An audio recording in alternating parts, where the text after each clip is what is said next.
गणेश जी की मूर्ति देकर भारत के प्रधानमंत्री माननीय श्री नरेंद्र मोदी जी का स्वागत करेंगे।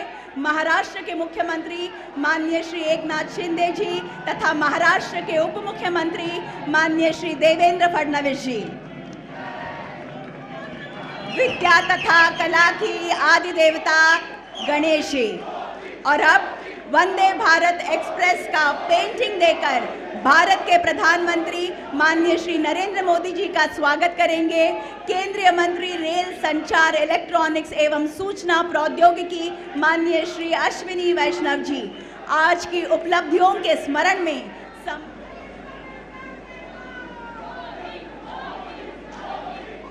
जैसा कि हम देख सकते हैं प्लेटफॉर्म क्रमांक 17 पर छत्रपति शिवाजी महाराज टर्मिनस मुंबई से लेकर सोलापुर के बीच में ये गाड़ी चलेगी। देश की 9वीं वंदे भारत एक्सप्रेस, उसका शुभारंभ होने जा रहा है।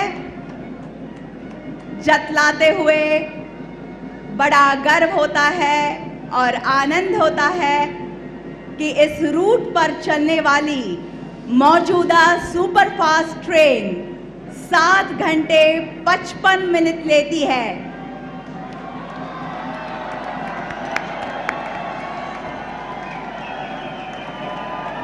अभी अभी जो 9वीं वंदे भारत एक्सप्रेस चली है, ये मुंबई से लेकर सोलापुर तक की दूरी 6.5 घंटे में पूरी करेगी, यानी कि लगभग 1.5 घंटे की बचत होगी।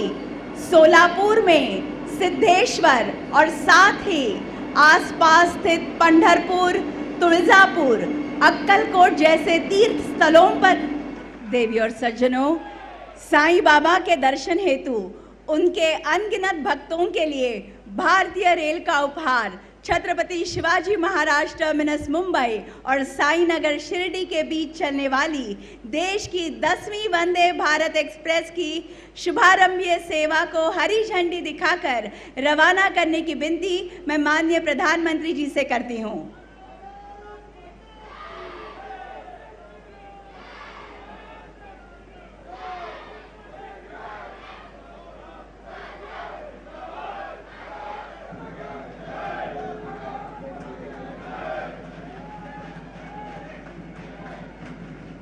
जैसा कि हम सभी देख सकते हैं, साईनगर शिरडी जाने वाली छत्रपति शिवाजी महाराज टर्मिनस मुंबई से लेकर साईनगर शिरडी के बीच चलने वाली देश की 10वीं वंदे भारत एक्सप्रेस का शुभारंभ हो चुका है। मुंबई से शिरडी पहुंचकर साईं बाबा के दर्शन लेकर उसी दिन वापसी की ये सुविधाजनक यात्रा वंदे भारत गाड़ियों में इस्तेमाल की गई है।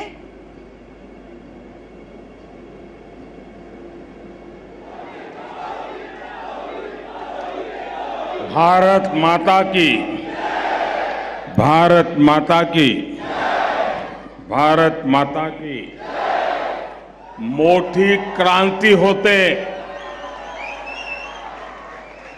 देशाला आज 9वी आणि 10वी वंदे भारत ट्रेन समर्पित करताना मला अत्यंत आनंद होतो आहे। आज का दिन भारतीय रेल के लिए, विशेष रूप से मुंबई और महाराष्ट्र की आधुनिक कनेक्टिविटी के लिए बहुत बड़ा है। आज पहली बार एक साथ 2 वंदे भारत ट्रेनें शुरू हुई है। ये वंदे भारत ट्रेनें मुंबई और पुणे जैसे देश के आर्थिक सेंटर्स को हमारे आस्था के बड़े केंद्रों से जोड़ेंगी। इससे कॉलेज आने जाने वाले, ऑफिस और बिजनेस के लिए आने जाने वाले, किसानों और श्रद्धालुओं सभी को सुविधा होगी।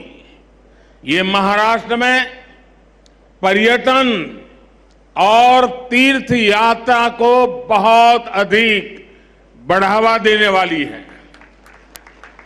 शिरडी में साईं बाबा का दर्शन करना हो, नासिक स्थित रामकुंड जाना हो, त्र्यंबकेश्वर और पंचवटी क्षेत्र का दर्शन करना हो, नई वंदे भारत ट्रेन, ये सब बहुत आसान होने वाला है। इसी प्रकार मुंबई सोलापुर वंदे भारत ट्रेन से पंढरपुर के विठ्ठल रखुमाई, सोलापुर के सिद्धेश्वर मंदिर, अक्कलकोट के स्वामी समर्थ या फिर आई तुलजा भवानी के दर्शन अब सबके लिए और सुलभ हो जाएंगे।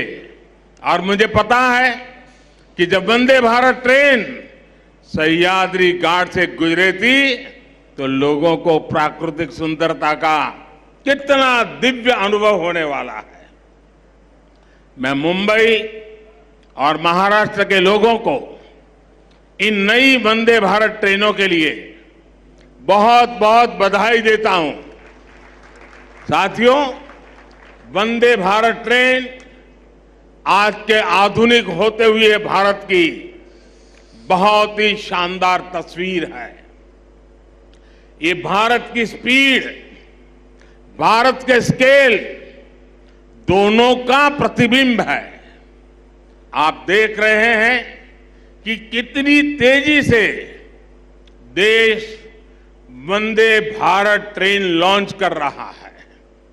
अभी तक 10 ऐसी ट्रेनें देश भर में चलनी शुरू हो चुकी है। आज देश के 17 राज्यों के 108 जिले वंदे भारत एक्सप्रेस से कनेक्ट हो चुके हैं। मुझे याद है एक जमाना था जब सांसद चिट्ठी लिखा करते थे कि हमारे क्षेत्र में स्टेशन पर ट्रेन को रुकने का कोई प्रबंध कीजिए, 1-2 मिनट का स्टॉपेज दे दीजिए। अब देश भर के सांसद जब भी मिलते हैं तो यही दबाव डालते, यही मांग करते हैं कि हमारे यहां भी वंदे भारत ट्रेन चला दीजिए। एक क्रेज है आज वंदे भारत ट्रेनों का। साथियों, मुझे खुशी है कि आज मुंबई के लोगों का जीवन आसान बनाने वाले प्रोजेक्ट भी यहां शुरू हुए हैं। आज जिस एलिवेटेड कॉरिडोर का लोकार्पण हुआ है वो मुंबई में ईस्ट वेस्ट कनेक्टिविटी की जरूरत को पूरा करेगा। मुंबई के लोगों को बहुत दिन से इसका इंतजार था। इस कॉरिडोर से हर रोज 2 लाख से ज्यादा गाड़ियां गुजर पाएगी और लोगों का समय भी बचेगा। अब ईस्टर्न और वेस्टर्न सबर्बन इलाकों की कनेक्टिविटी इसके कारण बेहतर हो गई है। कुरार अंडरपास भी अपने आप में बहुत अहम है। मैं मुंबईकरों को इन परियोजनाओं के पूरा होने पर विशेष बधाई दूंगा। साथियों, 21वीं सदी के भारत को बहुत तेजी से अपने पब्लिक ट्रांसपोर्ट सिस्टम को सुधारना ही होगा। जितनी तेजी से हमारा पब्लिक ट्रांसपोर्ट सिस्टम आधुनिक बनेगा, उतना ही देश के नागरिकों की ईज ऑफ लिविंग बढ़ेगी, उनकी क्वालिटी ऑफ लाइफ में सुखद सुधार होगा। इसी सोच के साथ आज देश में आधुनिक ट्रेनें चलाई जा रही हैं, मेट्रो का विस्तार हो रहा है, नए नए एयरपोर्ट्स और पोर्ट्स बनाए जा रहे हैं। कुछ दिन पहले जो देश का बजट आया उसमें भी इसी भावना को सशक्त किया गया है और हमारे मुख्यमंत्री जी और उप मुख्यमंत्री जी ने उसकी भरपूर तारीफ भी की। भारत के इतिहास में पहली बार 10 लाख करोड़ रुपए सिर्फ इंफ्रास्ट्रक्चर के विकास के लिए रखे गए हैं। ये 9 साल की तुलना में 5 गुना ज्यादा है।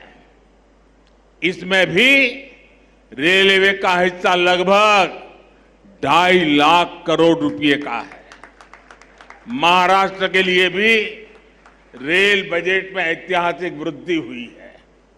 मुझे विश्वास है कि डबल इंजन सरकार के डबल प्रयासों से महाराष्ट्र में कनेक्टिविटी और तेजी से आधुनिक बनेगी।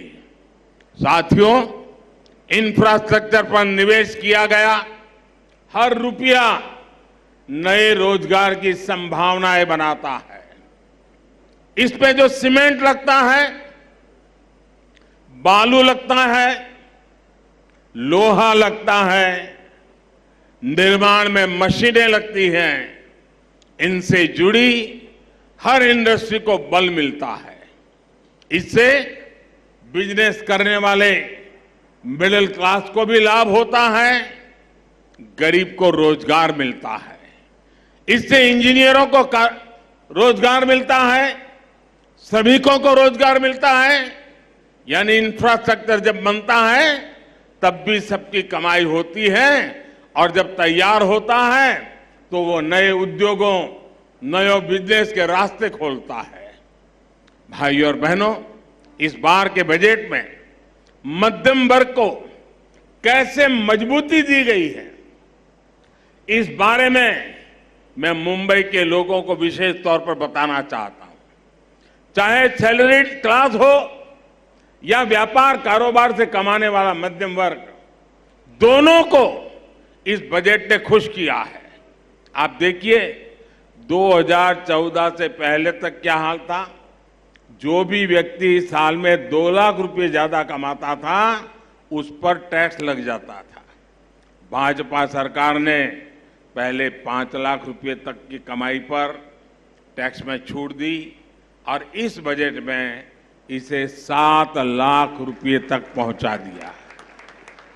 आज जिस कमाई पर मिडिल क्लास परिवार का टैक्स 0 है, उस पर यूपीए सरकार 20% टैक्स लेती थी।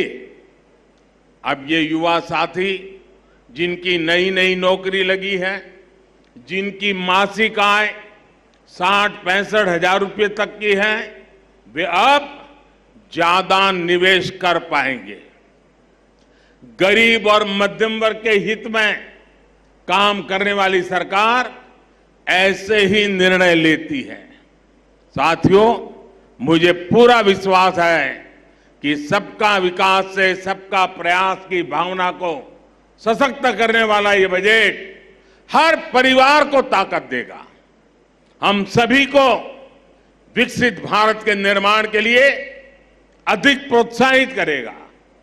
फिर एक बार मुंबई सहित पूरे महाराष्ट्र को बजट और नई ट्रेनों के लिए बहुत बहुत बधाई देता हूं, बहुत बहुत शुभकामनाएं देता हूं। आप सबका धन्यवाद।